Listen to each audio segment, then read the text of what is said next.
नमस्कार, हर हर महादेव, राधे राधे, जय श्री राम, सत श्री अकाल। केम छो? मैं आशा करता हूँ आप सब ठीक होंगे, स्वस्थ होंगे और अपनों का ख्याल रख रहे होंगे, साथ ही खुद भी पॉजिटिव होंगे और आसपास के लोगों को भी पॉजिटिव रख रहे होंगे। आज आपके लिए मैं आचार्य राजकुमार कुछ ऐसा लेकर हाजिर हुआ हूं कि लक्ष्य प्राप्त करने के लिए तकलीफ झेलने के लिए तैयार रहते हैं विशाखा नक्षत्र के लोग। ये जानिए इनकी कमजोरियां। विशाखा नक्षत्र का 16वां नक्षत्र समूह है जो 200 डिग्री 0 मिनट तुला से 213 डिग्री 20 मिनट वृश्चिक तक फैला हुआ है। इस नक्षत्र का अधिकांश भाग तुला राशि में निवास करता है और यह 4 तारों से मिलकर बना है और इसका आकार कुछ ऐसा बना है कि यह फैलकर वृश्चिक राशि तक पहुंच गया है। इस नक्षत्र के 3 भाग तुला राशि में आते हैं जिसके स्वामी शुक्र है और अंतिम चतुर्थांश वृश्चिक राशि में आता है जिसका स्वामी मंगल है। इस नक्षत्र समूह का स्वामी दयालु बृहस्पति ग्रह है। इसकी मूल प्रेरणा धर्म है। इसका मूल गुण तमस है जो अकर्मण्यता का प्रतीक है, जबकि सतत्व द्वितीय स्तर पर है जो सामंजस्य का प्रतीक है और रजस को कर्मठता का प्रतीक है, तृतीय स्तर पर है। यह राशि का चक्र एकमात्र नक्षत्र समूह है जिसके 2 वैदिक देवता है। एक है इंद्र जो देवादिदेव है और दूसरा है अग्नि जो अग्निदेव है। इस नक्षत्र से 2 प्रतीक जुड़े हुए हैं, एक है कुम्हार का चाक और दूसरा है तोरण द्वार। नक्षत्र और उसके आकार पिंड की पौराणिक कथा की बात करें, विशाखा का अर्थ है तैयारी, अर्थात काम में जुट जाने के लिए तैयार होना। विशाखा पूरी तरह से कायाकल्प करने में सक्षम है। इस अवस्था में व्यक्ति अपने प्रक्षण गुणों को अनावृत करना चाहता है। बिल्कुल कुछ नया हासिल करने के लिए तत्काल आवश्यक परिवर्तन करने पड़ते हैं। इस नक्षत्र समूह में दिव्यता का आरंभ होता है। व्यक्ति इस आत्मसंतोष के साथ यह अनुभव करने लगता है कि उनके उत्तर के उच्चतर सत्ता की ओर निहारता है। इस संदर्भ में कुम्हार का चाक बहुत प्रासंगिक है। कुम्हार का चाक एक धुरी पर घूमता है। इस धुरी पर मिट्टी लगाई जाती है। बर्तन का आकार कलाकार तय करता है और जो भी आकार वह देना चाहता है मिट्टी उसमें बाधक नहीं बनती और कलाकार की कल्पना के अनुरूप मिट्टी आकार लेने लगती है। विशाखा की इस अवस्था में आत्मा तैयारी की स्थिति में रहती है और अगर सही परिवेश मिल जाए तो शून्य से ही वास्तविक आकार अपना रूप ग्रहण करने लगता है। दिव्यता के प्रभाव से अपनी अंतरात्मा को खोजने की एक प्रवृत्ति होने लगती है। अगर आत्मा पर माया का पर्दा पड़ जाए तो वह सुख और आनंद के दूसरे रास्ते पर चलने लगती है। अगर व्यक्ति अपने परिवेश से संतुष्ट नहीं होता और भावावेश में आकर नकारात्मक मार्ग पर चलने लगता है तो वह अधर्म के मार्ग पर प्रवृत्त हो जाता है या फिर भोग विलास में लिप्त हो जाता है। यद्यपि इस प्रकार के आचरण में लिप्त होने की कोई खास आवश्यकता नहीं होती, फिर भी प्रतिक्रिया स्वरूप ही व्यक्ति ऐसा रुख अपनाने के लिए विवश हो जाता है। उसमें असुरक्षा, उदासी और ऊब की ऐसी भावना घर कर जाती है कि वह भोग विलास में डूब जाता है। इस प्रकार की जटिलता भी विशाखा के प्रभाव के कारण ही आती है। अगर इनके गुण और प्रेरक शक्ति की बात करें तो यह राशि चक्र का एकमात्र नक्षत्र समूह है जिसके 2 शक्तिशाली देवता है। एक है इंद्र जो देवादिदेव है और प्रबुद्ध मन भी है और दूसरा है अग्नि जो अग्निदेव है। तमस अर्थात अकर्मता मूल स्तर पर, सतत्व अर्थात शुद्धता दूसरे स्तर पर और तीसरे स्तर पर रजस अर्थात सक्रियता।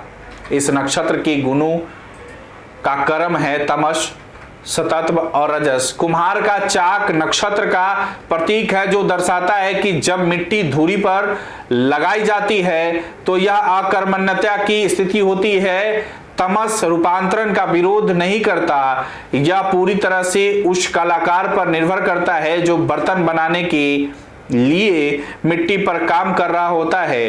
बर्तन पूर्णता को दर्शाता है और दूसरी स्थिति में इस नक्षत्र का गुण है सतत्व, परंतु तृतीय स्तर पर नक्षत्र का गुण है रजस अर्थात कर्म, जो यह दर्शाता है कि यह व्यक्ति पर निर्भर करता है कि वह इस रूपांतरण का इस्तेमाल कैसे करना चाहता है।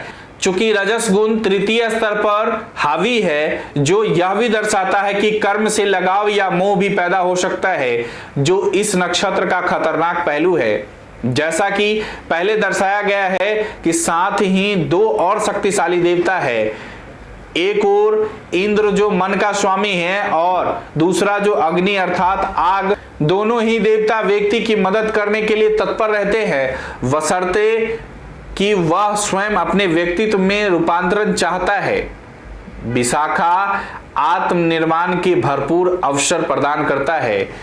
अगर नक्षत्र के गुण और व्यक्तित्व की बात करें तो विशाखा बृहस्पति शुक्र के समन्वय का अर्थ है रूपांतरण। विशाखा में जन्मे व्यक्ति को अंदर की झलक दिखाने के लिए परिवेश निर्मित करता है, ताकि वह अपने उस स्रोत की तलाश कर सके जो उसके अंदर ही निहित है। उसमें एक अनूठी तरफ होती है जो चीजों को क्रम में बदलने के लिए और कुछ बिल्कुल नया करने के लिए व्यग्र रहती है, जिसकी उसे पहले कोई जानकारी नहीं होती। उसमें कुछ असंतोष भी होता है जो जीवन के अस्तित्व के कारण और भी बढ़ जाता है, और व्यक्ति अपने परिवेश को बदलने के लिए बहुत परिश्रम करता है।